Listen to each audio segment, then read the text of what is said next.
아버지 하나님, 하나님의 귀하고 위대하신 말씀 붙들고 부족한 종이 섰습니다.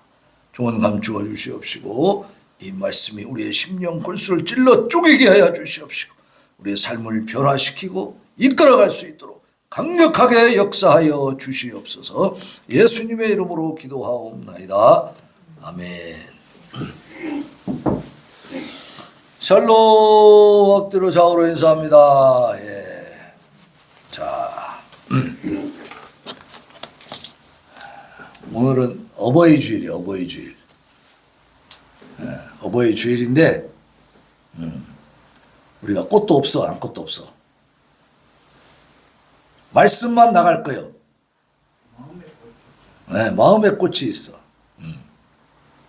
자, 우리는 실질적인 내용을 가지고 어버이 주일을 지킵니다.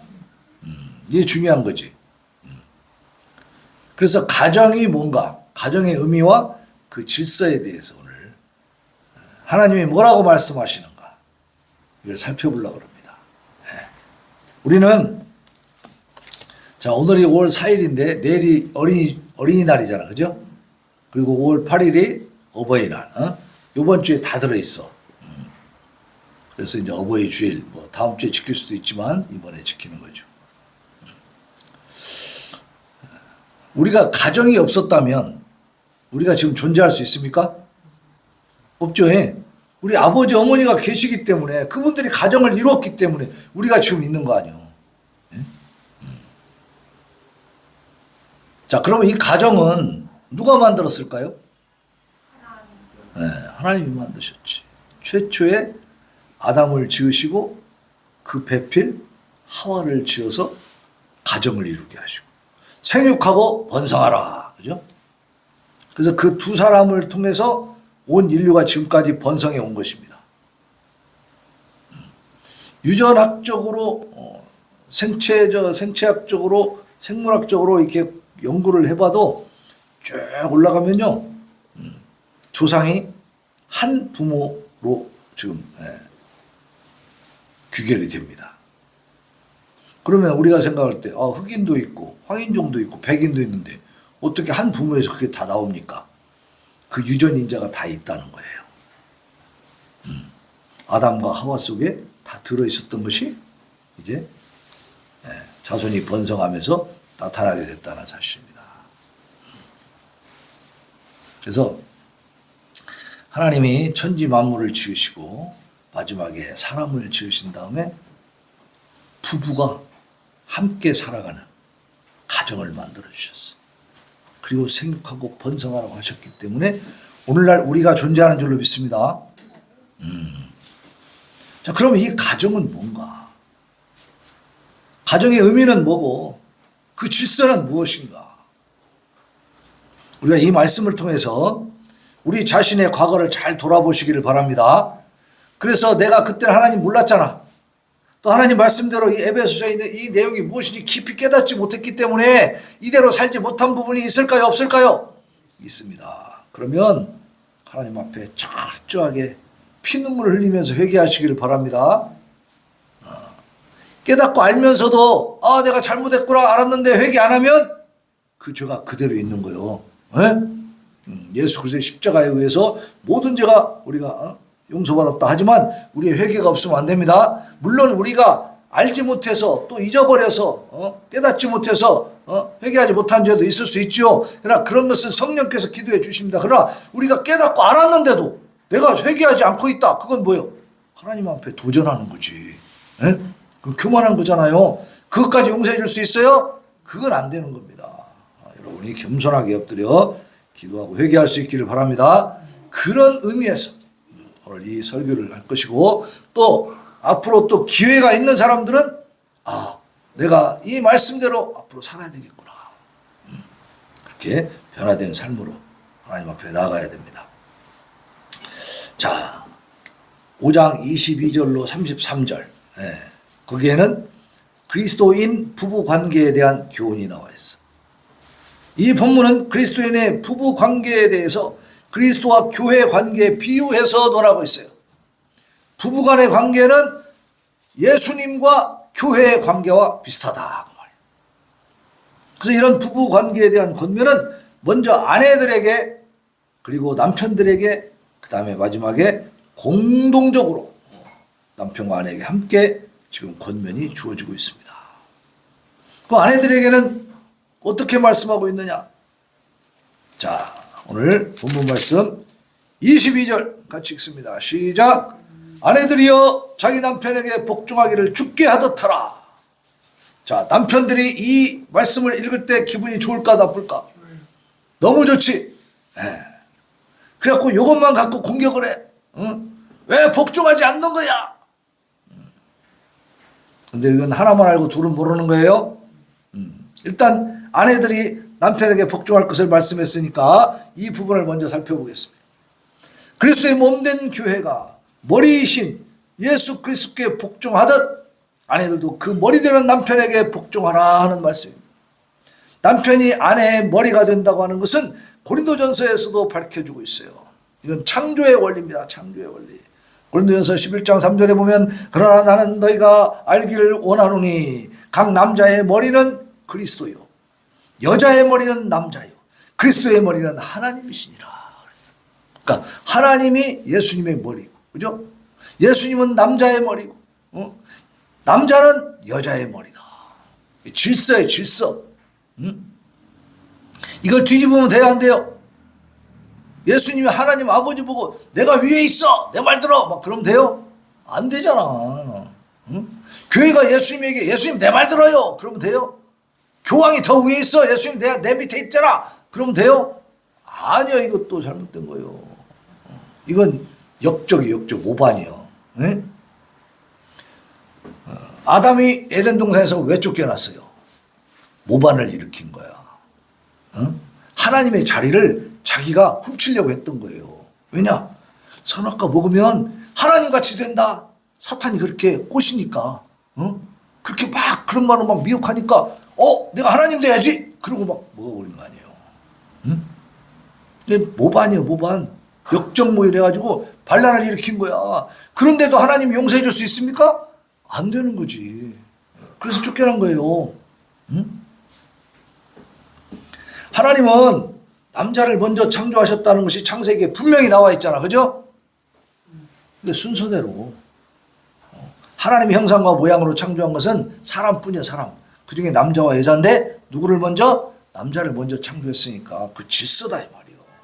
그래서 하나님이 남자를 여자의 머리로 세웠어. 그러니까 여자들은 예수님께, 교회가 예수님께 복종하듯이 그렇게 남편을 존경하고 복종하라라는 뜻이에요. 근데 이것이 여자가 남자보다 열등하다라는 이런 차등적인 얘기는 아닙니다. 남자에 대한 아내의 복종도 일방적이고 맹목적인 복종은 아니에요. 남자와 여자는 다 같이 하나님의 형상으로 창조된 동등한 인격체인 줄로 믿습니다. 그래서 막 짓밟으라는 얘기가 아닙니다. 그래서 지배 논리가 성립될 수는 없는 거예요. 지배 논리. 지배한다 이런 생각하면 안 돼요. 리드해주고 도와주고, 그죠? 또 책임져주고 보호해주고 그런 거지.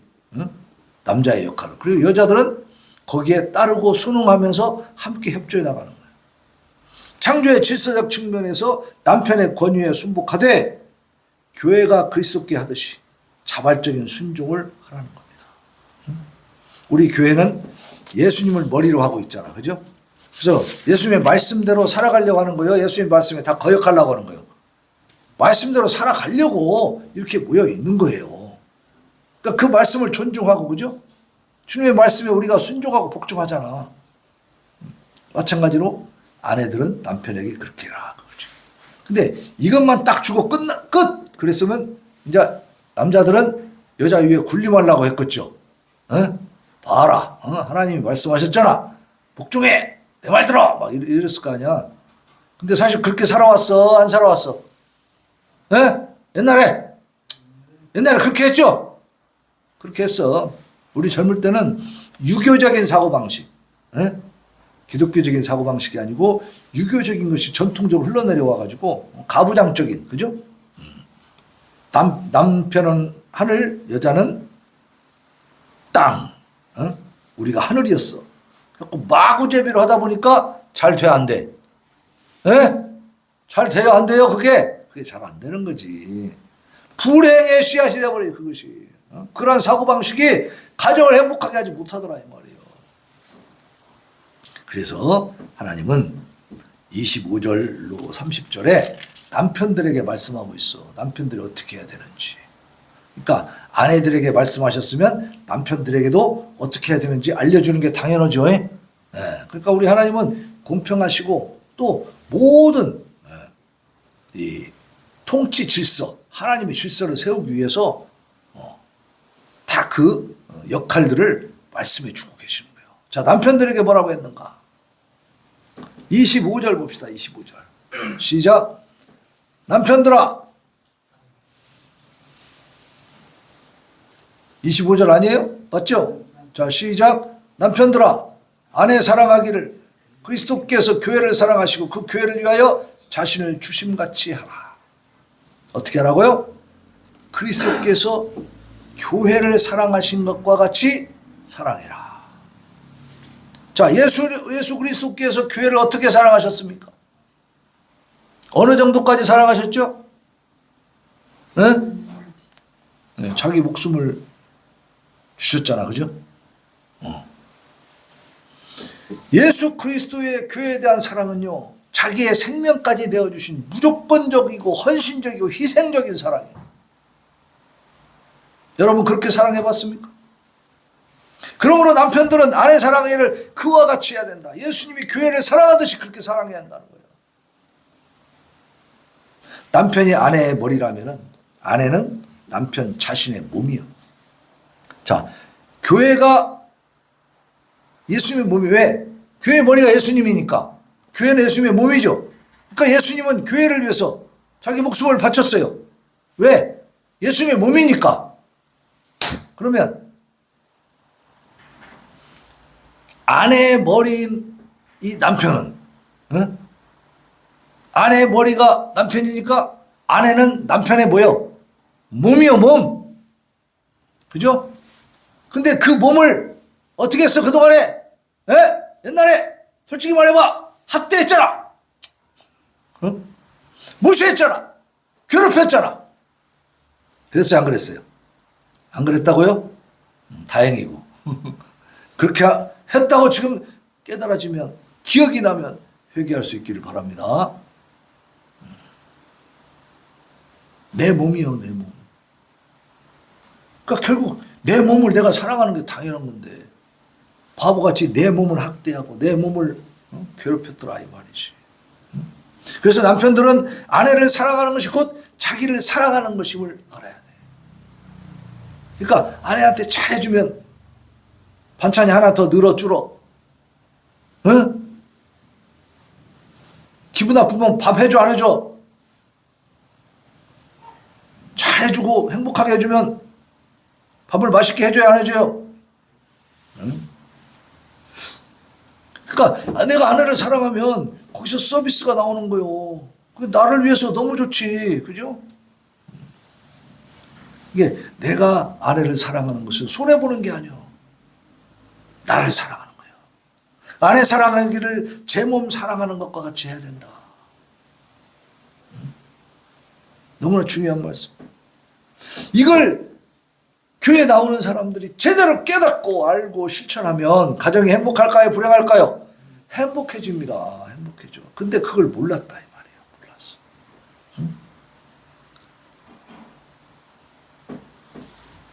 남자는 하늘, 여자는 땅, 그것만 알고 있었다, 이 말이에요. 에? 그게 아니에요.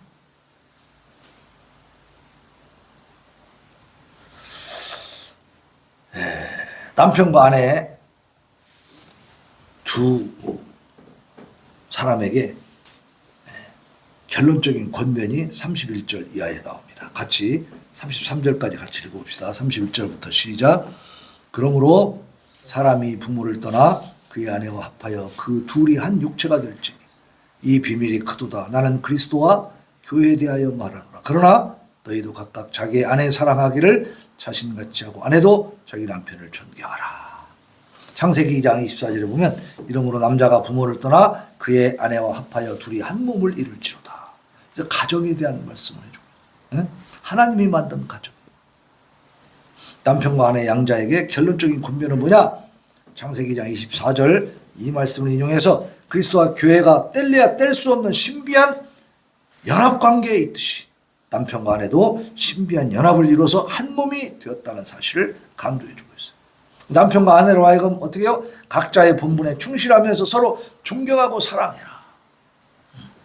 그러니까 아내가 남편을 위해서 헌신하고 막 희생해야 되는 게 아니고, 우리 교회가 예수님 위해서 희생했어요? 예수님이 우리를 위해서 희생했어요? 예수님이 우리를 위해서 희생해 줬잖아. 그러니까 우리는 그 예수님 앞에 감사해서 예수님 뜻대로 살아가는 거죠. 그러니까 남편이 아내를 위해서 먼저 희생하고 헌신해요. 근데 그렇지 못할 때가 너무 많았죠. 권위와 주목만 내세웠다 이 말이야. 응? 그래서 결국은 불행한 결과를 가져오는. 응? 우리는 하나님 앞에서 자기 자신을 돌아봐야 됩니다. 그래서 철저하게 회개해야 돼. 뭐 그 여자가 이러고 저러고 이래서 그랬지 이게 아니고, 내가 먼저 하나님 앞에 양심을 가지고 한번 생각해 볼 때에 이 말씀대로 정말 예수님이 교회를 위해서 목숨을 바쳐주신 것처럼, 목숨을 내 던져준 것처럼 그만큼 내가 사랑하며 살았는가, 헌신하며 희생하며 아내를 위해 줬는가 돌아보시길 바랍니다. 그래서 남편과 아내는 협력함으로써 온전한 한 몸을 이루는 것, 존경과 사랑으로 부부관계를 이루어가야 된다고 말이에요. 사랑은 고린도서 13장에 보면 어떻게 돼? 사랑은 오래 참고. 참았어 못 참았어? 네? 못 참았지. 못 참았어. 사랑은 오래 참는 거예요. 잠깐 참는다고요? 한 번 참아요? 오래 참아. 제가 오래 참고 있으니까 우리 사모님이 그래도 교회에 왔다 갔다 하는 거야. 네? 옛날 방식으로 막 했으면 교회 나올까 안 나올까? 안 나오지. 안 나와. 응? 결국 불행해지는 거예요. 왜? 내 몸을 내가 사랑하지 않고 내가 아끼지 않으면 내 몸이 건강할 수가 없잖아. 그죠? 가정이 무너지는 거예요. 그래서 너무나 중요한 얘기입니다. 아내가 남편에게 복종하는 것이 먼저예요? 남편이 아내를 사랑하는 게 먼저예요? 아내가 복종하는 게 먼저예요? 그렇지. 남편이 먼저 사랑해야죠. 예수님이 우리를 먼저 사랑해 줬잖아. 그지? 예수님이 내가 믿습니다 하고 믿는다고 하는 건 그 고백을 듣고 나서 십자가에 못 박혀 죽어주셨어요? 아니잖아. 내가 예수님 알기도 전에 이미 사랑을 보여주셨잖아. 그죠? 구원의 문을 열어주셨잖아요. 교회가 먼저 하나님을 사랑한 게 아니에요. 하나님이 먼저 우리를 사랑하신 거야. 우리가 먼저 했어야 된다고 말이에요. 그 사람이 문제가 있는 것이 아니라 내가 얼마큼 하나님 말씀대로 실천했는가 돌아보면 부끄러워요, 안 부끄러워요? 부끄럽죠. 몰랐으니까. 이제 돌이킬 수 없지만 하나님 앞에 철저하게 회개하시기를 바랍니다. 이 부분을 붙들고. 네. 그래서 우리가 할 수 없는 일들은 기도함으로. 우리 예인이도 지금 서울에서 살고 있는데 내가 해줄 수 있는 부분도 있지만 못하는 부분도 있어. 왜? 지가 스스로 어떻게 해나가는 그 영역이 있잖아. 거기는 내가 침범 못해. 그건 애가 반발해버리니까. 그럼 어떻게 해? 그래 알았다 그러고 그 다음에 내가 뭘 해야 돼요? 그 가를 위해서? 네? 할 수 있는 게 뭐예요? 기도하는 거예요. 기도. 하나님께 맡기고 기도해 주는 거예요. 그 하나님이 살피실 줄로 믿습니다. 하나님이 살피시는 게 훨씬 나아. 내가 돌보는 것보다. 네? 그러니까 기도하시기 바랍니다. 자, 이제 6장에 넘어가면 그리스도인 부모와 자녀에 대한 교훈이에요. 하나님의 백성이 된 우리들은 어떻게 살아야 되는가? 부모와 자녀의 관계는 어떻게 돼요? 부부만 사이 좋으면 돼요? 아니지. 부모와 자녀 간에도 관계가 좋아야 돼. 근데 아기 때는 그래도 잘 되는 편이야. 근데 조금씩 커가면 어때요? 부모와 자식이 이제 대립관계를 이루게 되지. 막 부딪히는 거예요. 사춘기 때 되면은 막 아빠 엄마하고 말도 안 하는 아이들도 많고, 그죠? 가출도 하고 막 그러잖아요. 장로님 가출했어요, 안 했어요? 가출했어요, 안 했어요? 학생 때? 집사님은?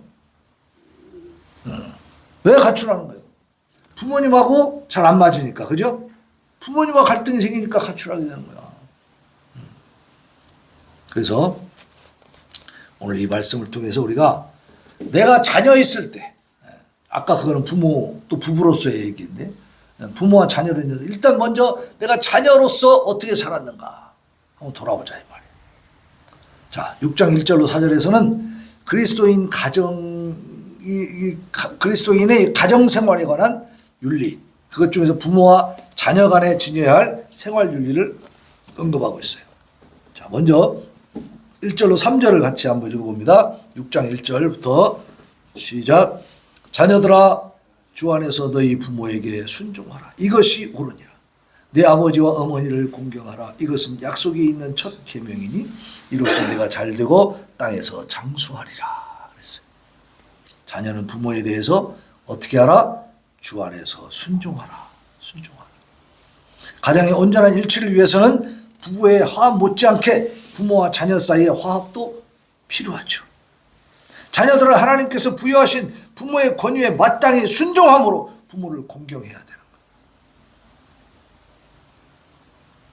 10계명의 제5계명에서도 뭐라고 했어요? 네 부모를 공경하라. 공경하라. 근데 교회에서 사실상 이 부분을 강하게 가르치지 않았던 것 같아요. 나도 이 부분을 잘 이렇게 각인되게 배우지 못했어. 교회 다녔으면서도. 그 결과가 어떻게 되느냐. 스스로를 망치는 거야. 자, 가출하면 내 인생이 더 활짝 펴져요. 꼬여요. 꼬이지. 결국 내가 불행해지는 거죠. 부모에게 불순종하고 내 멋대로 살려고 하다 보니까 오히려 잘 되는 게 아니라 잘 못 되더라. 이 말씀이 진린 거야. 그래서 주 안에서 순종해라. 부모에게 순종하라. 약속이 있는 첫 계명. 신명기 5장 16절에 보면 너는 내 하나님 여호와께서 명령한 대로 내 부모를 공경하라. 그리하면 내 하나님 여호와가 내게 준 땅에서 내 생명이 길고 복을 누리리라. 저도 이 복은 놓친 사람이에요. 청소년 때 너무나 내가 불효자였어. 이런 원리를 몰랐어.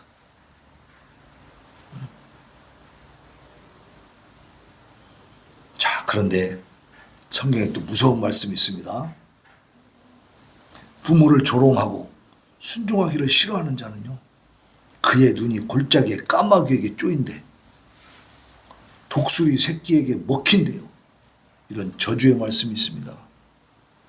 성경이 이렇게 강력하게 부모에게 순종할 것을 강조하는 걸 미처 몰랐다니까. 잠언 30장 17절, 에스겔 22장 7절에 그런 말씀이 있고요. 또 부모를 치거나 저주하는 자는 돌로 쳐 죽이라고 말씀하고 있어. 구약 성경 같았으면 우리는 다 돌로 맞아 죽었어야 돼요.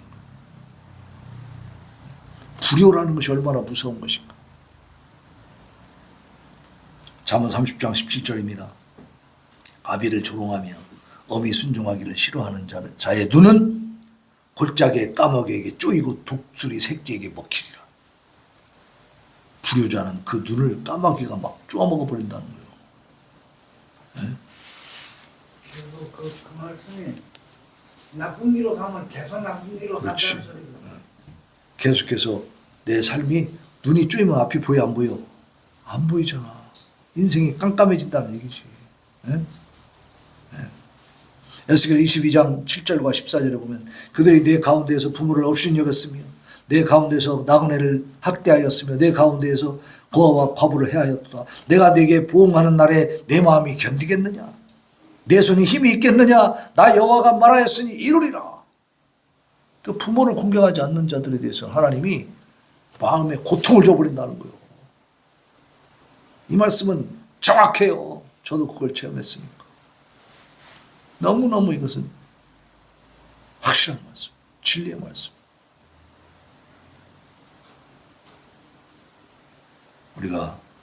우리가 자녀였을 때를 생각하면서 회개할 수 있기를 바랍니다. 내 인생이 왜 이렇게 됐는가 원망하지 말고 원인을 내가 제공했구나. 내가 너무 정말 몰랐구나. 잘못된 길을 가니까 눈을 다 파먹어 버린단 말이에요. 까마귀가. 그렇지 않습니까? 그 앞이 보이겠어요? 내 마음이 고통스럽다 이게. 왜? 하나님의 보응이요. 그러니까 지가 잘못해놓고 고통스럽게 아프게 한다고 눈을 쪼이게 한다고 막 그것만 갖고 엄마가면 돼요 안 돼요? 그러면 안 되지. 잘못한 걸 회개해야지. 하나님은 그걸 원하시는 거야. 회개하게 하기 위해서 말씀하시는 거잖아요. 응? 출애굽기 21장 15절 자기 아버지나 어머니를 치는 자는 반드시 죽일지니라.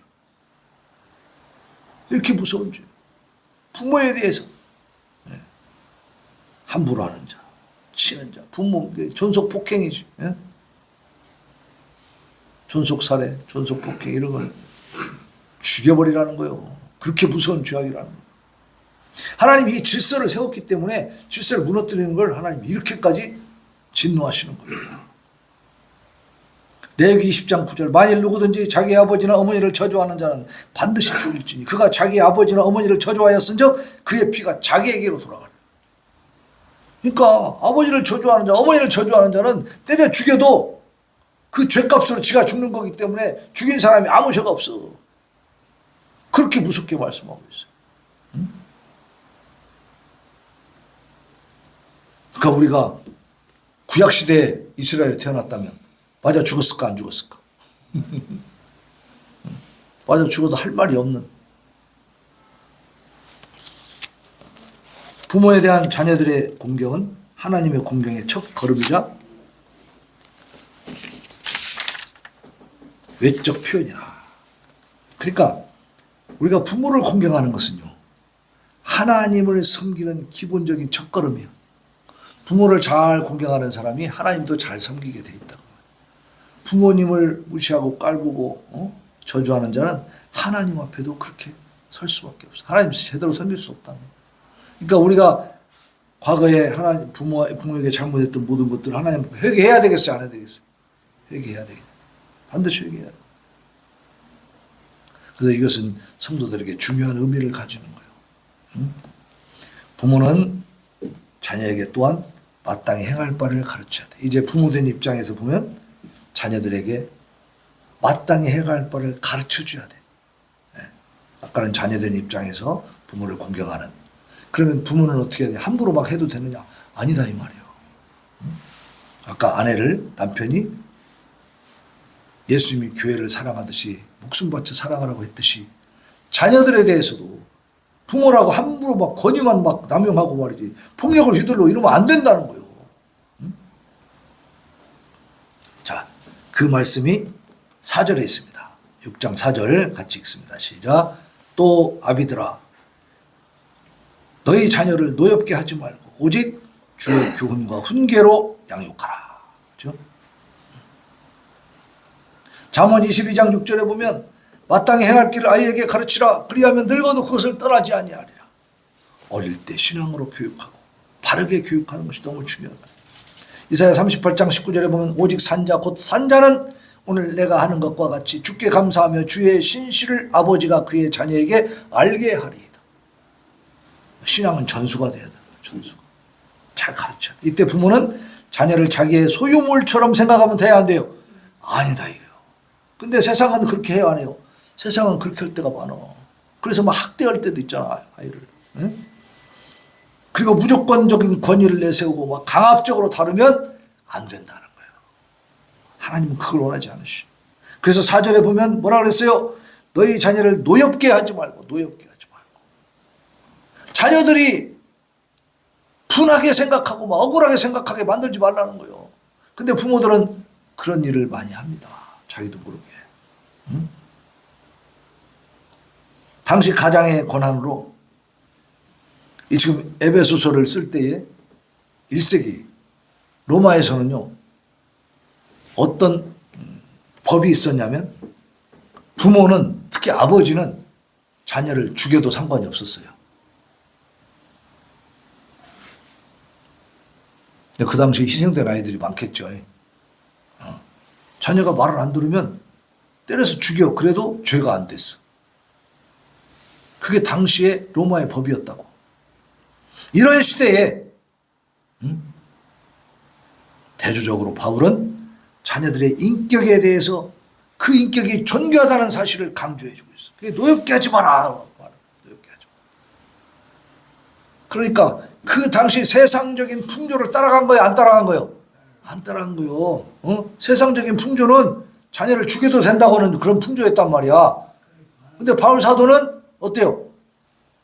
죽이기는커녕 노엽게 하지도 마라. 자녀가 억울하게 생각하도록 만들지도 말아라.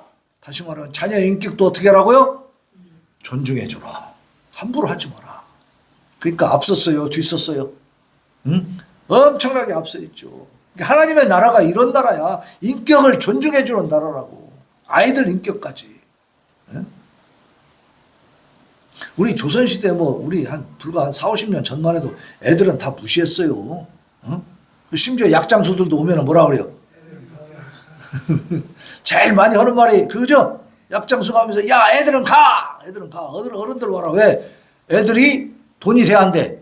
돈이 안 돼. 이것들은 아무리 약을 팔아도 이것들이 약을 살 수 있는 돈이 없잖아. 경제력이 없으니까 니들은 필요 없어. 가! 자리만 차지하고 어른들 오라 그래. 그런 거야. 에?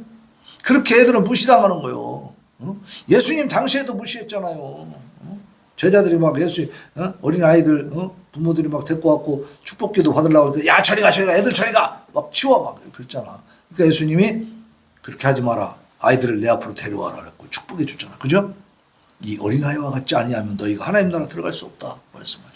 그러니까 하나님의 나라는 우리 하나님의 뜻은 어린아이들을 무시하는 거예요? 존중해 주는 거예요? 존중해 주는 거예요.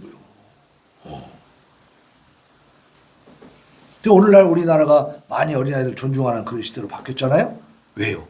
기독교가 들어와서 성경적으로 이제 가르쳐 한다 하니까 점점 이제 바뀐 거예요. 변화가 된 거예요. 옛날에는 자기 자식 막 때려도 누가 말리지도 못했어. 그죠? 집안일이고 내 새끼인데 누가 건드냐고 막 그래버린다고. 부부간에도 마찬가지지. 그죠? 어떻게 하지를 못했어요. 가정폭력이 그래서 난무했지. 여자들이 어떻게 피할 길이 없었다고. 지금은 어때요? 신고하면 바로 잡아가요? 네? 이제는 달라. 왜? 이게 다 기독교적인 세상. 하나님이 가르쳐 준 대로. 그죠? 아내도 아이들도 인격을 존중해줘야 된다. 무시해도 된다. 존중해야 된다. 존중해야 된다. 그게 하나님의 말씀이다. 이 말이에요.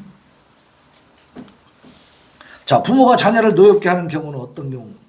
예를 들면은 지나치게 엄격하게 하는 거. 또 하나는 가혹하게 하는 거. 저거 많은 것이 이제 5살, 6살 먹은 것이 잘못했는데 막 몽둥이로 막 후려쳐가지고 그냥 막 팔이 다 부러지게 하고 그럼 돼요? 그건 가르치는 게 아니지. 그건 폭력이에요. 그 폭력은 가혹한 거. 그게 바로 아이를 노엽게 하는 거죠. 편해. 좀 똑똑한 아들은 이뻐하고 좀 부족한 아이는 막 무시하고 비교하고 이러면 이 아이가 얼마나 상처를 받겠어. 그죠? 한쪽만 사랑하는. 이거 잘못된 거예요. 마음이 솔직히 잘하는 아이한테 더 가는 건 사실이지. 그러나 표현을 하면 안 돼. 그거를. 그죠? 그거를 그 조금 부족한 아이 앞에서 막 표현을 해갖고 야를 차별해버리면 얘는 완전 이제 상처가 깊어지죠. 그러면 안 돼. 그런 것들이 다 노엽게 하는 거죠. 그래서 청소년 문제의 주요 원인이 돼. 이런 것들이. 문제를 일으키고 다니는 청소년들, 문제아들 보면 가정이 어때요? 온전해요? 온전하지 못해요? 대부분 온전하지 못해요. 가정이. 부모가 엄청나게 돈도 많고 막 인텔리일 수도 있어. 근데 왜 문제가 될까? 이 아이를 만날 시간이 없어. 부모가 너무 바쁘니까 아이하고 대화해 줄 시간도 없어. 아이는 맨날 학교 끝나고 혼자 노는 거야. 그러다 보니까 외롭고 고독하고 그리고 자기는 혼자 있다는 생각 막 이런 것들이 있다 보니까 또 뭐 고민도 말도 할 수 없고 부모하고 좀 대화를 하고 싶은데 그래도 안 되고 그러니까 그러면서 돈만 줘. 용돈만 팍팍 한 달에 100만 원씩 팍팍 꽂아주는 거야. 야, 돈 주니까 네가 그거 갖고 쓰면 되지. 뭐가 부족하다 그래? 뭐가 불만이야? 막 이리 그래. 그래, 알았어. 나 돈 줘서 고마워. 그걸로 막 마약해버려 그냥. 이렇게 되는 거요. 그리고 막 폭주족, 오토바이 사갖고 막 타고 다니고. 예? 이게 삐딱하게 나가는 거죠. 왜요? 정서적으로 돌봄이 안 되는. 자, 부모는 자녀에 대해서 하나님께서 그 백성을 사랑하신 것 같이 헌신적으로 자녀를 사랑해야 될 줄로 믿습니다. 우리 하나님 우리를 막 두드러 패면서 막 반 죽여버려 그냥? 아니죠. 하나님은 끝까지 기다려주시고 그죠? 우리를 징계하시기도 하지만 계속 용서해 주면서 기회를 주잖아요. 그죠? 자녀가 모든 것의 주인이신 하나님의 소유임을 깨달아야 돼. 이걸 사람들이 너무 모르고 있는 거야. 그래서 아이들한테 가혹한 행위를 하는 거야. 두려운 마음으로, 자녀들에 대해서 두려운 마음으로 책임성 있게 해야 돼. 왜? 하나님의 자녀니까, 하나님의 소유니까 우리가 하나님의 것을 함부로 할 수 있습니까? 아니잖아요. 그런 마음으로. 지금까지 여러분이 그렇게 양육했습니까? 만약에 양육 못했다면 회개하시기를 바랍니다. 꼭 하나님 앞에 오늘 회개할 거 많지요? 이 말씀들을 붙들고 철저하게 우리가 회개하면서 그들을 위해서 기도해 줘야 돼. 그동안 못했던 거 하나님 말씀대로 이렇게 해줬어야 되는데 내가 못했구나. 그러나 지금 기회가 없다. 그렇다면 무엇으로? 기도로 채워가시기를 바랍니다. 그들을 위해서 기도해 줘. 주의 교훈과 훈계로 양육을 해. 주님의 말씀과 또 그 뜻으로 그렇게 양육을 해야 되는 거죠. 자, 오늘 말씀대로 살지 못했다 하는 것이 있으면 하나님께 회개하고 하나님의 말씀으로 양육하지 못한 것도 하나님께 회개하고 이제 진정 그들을 그리스도가 교회를 사랑하신 것과 같이 진정한 사랑의 마음을 놓고 그 사랑하는 마음 그 미안한 마음 정말 회개하는 마음으로 그들을 위해서 가족을 위해서 절실하게 간절히 기도하시기를 바랍니다. 네. 지금 이 말씀을 듣고 아직 그렇게 살아갈 수 있는 기회가 있는 사람은 말씀대로 실천하면서 살아가도록 잘 각인을 시키고 명심하고 삶의 패턴을 잡아가. 그래서 이런 과정을 통해서 하나님의 큰 은혜와 사랑을 다시 한번 체험하는 우리 성도들 되시기를 예수님의 이름으로 축원합니다. 아멘. 자, 575장 주님께 귀한 것들이야. 우리 찬양하고 다짐하고 결단하고 회개하는 기도를 하나님 앞에 올려드립시다.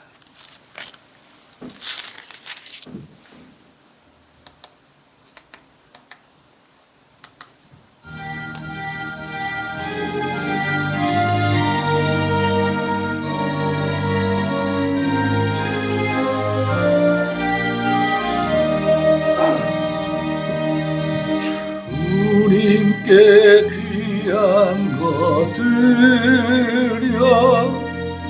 젊을 때 힘달아 진리의 싸움을 할 때 열심을 다하여라 모범을 보이신 예수 굽히지 않으셨다. 너희는 충성을 다해 주님을 섬기여라. 주님께 귀한 것들여 젊을 때 힘나라 구원의 갑주로 입고 끝까지 싸워라. 주님께 귀한 것들여 내 몸과 내 마음도 주 위에 모든 것 바쳐 힘다해 섬기여라. 독생자 보내신 성부 은혜를 베푸시니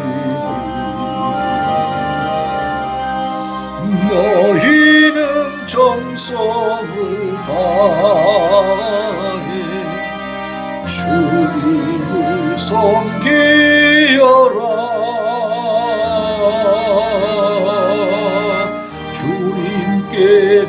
귀한 것 드려 젊을 때 힘나라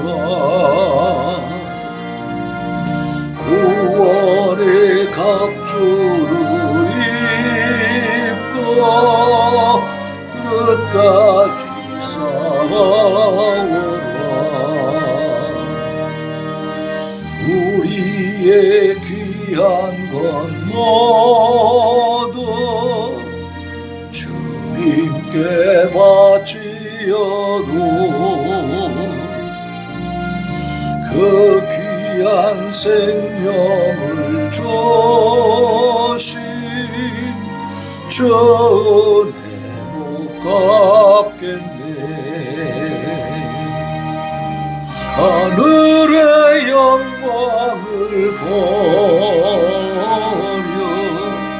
우리를 구했으니 너희는 마음을 다해 주님을 섬기어라 주님께 귀한 것 드려 젊을 때 힘나라 구원의 갑주를 입고 끝까지 싸워라 이 시간에 젊을 때 힘나라 우리는 내년보다 더 젊습니다. 이 시간 우리가 할 수 있는 한 우리의 힘을 다해서 주님의 일을 해야 됩니다. 오늘 말씀을 통해 깨달은 대로 회개하는 것도 주님의 일입니다. 그들 위해 기도해 주는 것도 주님의 일입니다. 앞으로 그렇게 살겠다고 다짐하며 실천하는 것도 주님의 일입니다. 하나님 앞에 다짐하며 결단하는 기도를 하나님 앞에 올려드리면서 하나님 도와주시옵소서 부르짖어 기도합니다. 주여 주여 주여